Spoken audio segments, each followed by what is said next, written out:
Bismillah.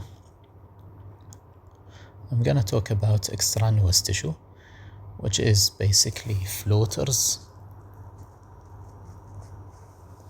And this is one of the artifacts that can happen on the slide in histopathology. So what is it? It is the foreign tissue. It is a foreign tissue fragment on a slide. So we have a slide of a gastroesophageal lesion. Okay, so that's a little bit of gastric, and this is a little bit of esophagus, and then suddenly we have a squamous cell carcinoma. So this thing right here, is this the same patient's biopsy, or is this a biopsy from another patient? Where did this come from?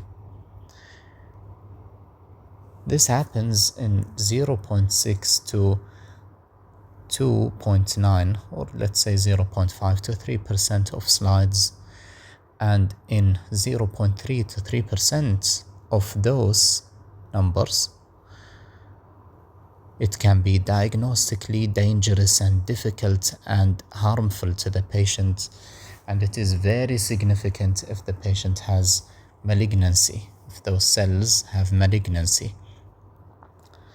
This can be extremely harmful, of course, to the patient, because he might be given a false positive diagnosis and given very unnecessary treatment, and this is medico-legally dangerous for the doctors and, of course, very unsafe for the patient. So, how does it occur? Because it doesn't really make sense. Is this from the patient? Is this not from the patient? Because we need to know if this is extrinsic or intrinsic.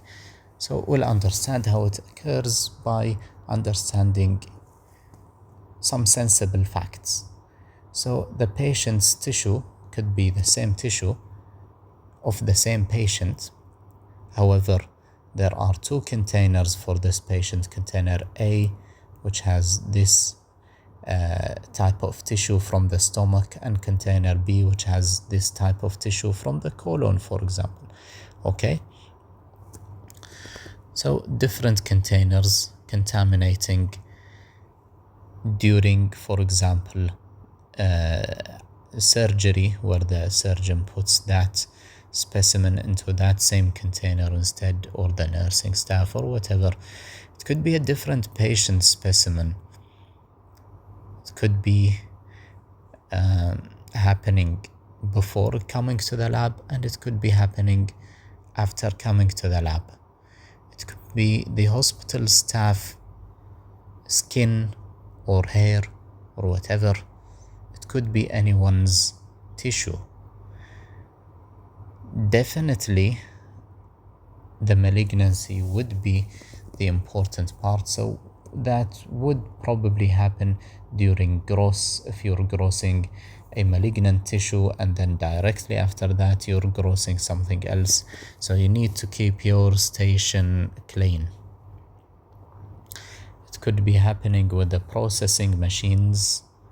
If they are unclean, they should be cleaned, of course. So water bath or microtome, either this one or that one, these areas should be clean, and these flakes of tissue can actually easily invade into these very thin microtome cuts. Okay, so how to avoid it? Of course, you have to keep your areas clean, you have to keep your tools clean, your machines, your microtome, water bath, everything. And some precautions, very important. If you're doing a malignant case, surely to be malignant or suspected for malignancy cases, for example, tumors or neoplasms or whatever it would be that you think is malignant or could be malignant, must clean diligently after it. and you must you can keep it at the end of the gross, at the end of your grossing dissections, so you can have a clean station from malignant cells, of course. Of course, there are other things. You can wrap small friable fragments in a gauze or paper. This would help as well to avoid those very small fragments from contaminating other tissues, because these are things that are very difficult to see. The most important part in this is the strategies on how to identify it. What should you do? How should you behave? And how should you act in such difficult circumstance? You should check your block. Does it match the slide that you have? And you should take deeper sections of that block. The second thing is you can check the logbook and check what cases have been processed during this same day that your case was processed. Before it or after it, probably.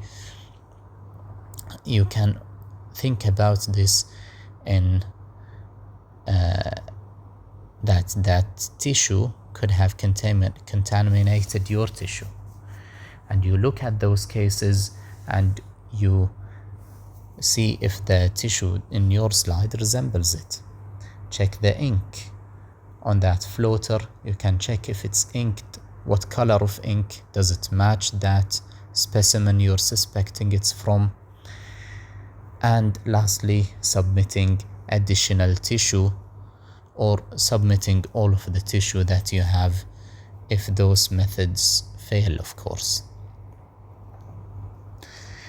And in case all of these methods fail and you're still finding that this tissue is in your slides, in the deeper sections and in everything, and even when you submitted the tissue there was remnants of that, so it could be actually dangerous now.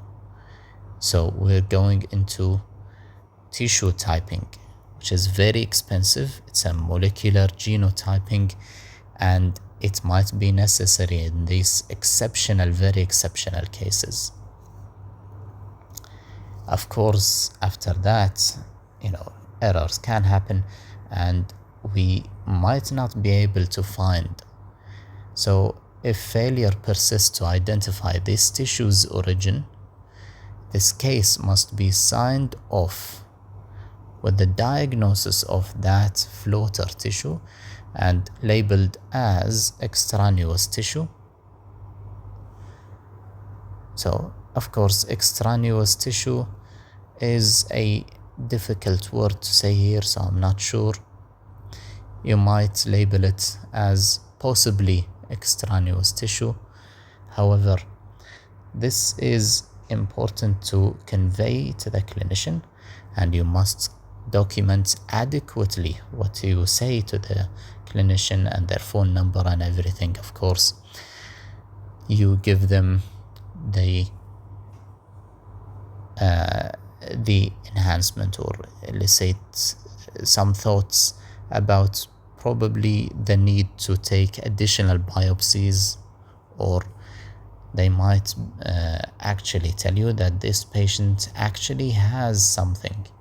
So they might help you to identify where this tissue came from and if the patient does have a malignancy or metastasis. Okay, so I took this mostly from Leicester, Manual of Surgical Pathology, from page 40 if you're interested. Thank you.